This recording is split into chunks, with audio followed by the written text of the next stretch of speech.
You dare me to call your parents? If you insist. This happened a few hours ago. I work at a large chain of pizza restaurants. Let's call it Pomino's Pizza. Like most places, we get a few prank calls a week from preteens. Usually it doesn't bother me and I'll go along with it because it gives me something to do when it's slow. But being a Friday night, we were busy and I wasn't having it. The events. Hi, thanks for calling Pomino's Pizza. How can I help you tonight? KIS says, trying but not succeeding and holding in his laughter. Hey, is Mr. Wall there?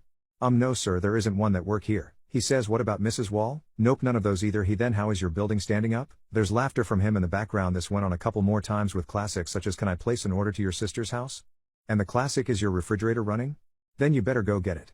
Finally, I had had enough. I let the kids know I was done playing games. Alright, look, it says here that your dad's name is dad's name. We keep names and addresses of past customers and their orders in the computer for future orders just to speed up the process. If you don't stop this, I'll give him a call and let him know what's been going on.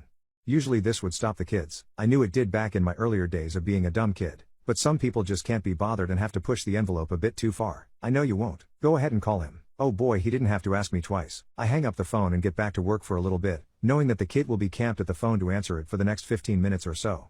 I get back to work, free of prank calls from the kid. I should have left it there, having solved the problem. But hey, the customer is always right, and at Pomino's Pizza we always give the customer what they want.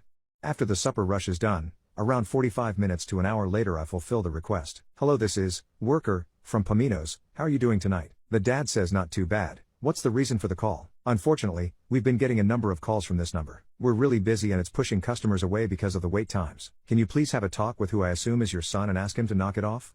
He says, oh goodness, I'm so sorry. I'll have a chat with him and his buddies. Thank you so much and thanks for choosing Pomino's.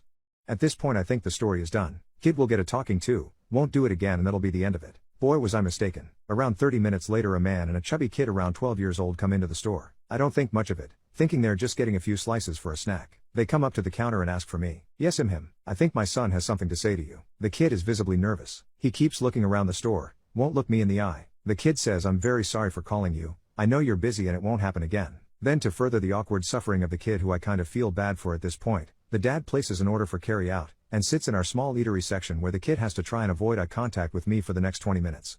Left me a good tip too. At Pomino's Pizza, the customer always gets what they want.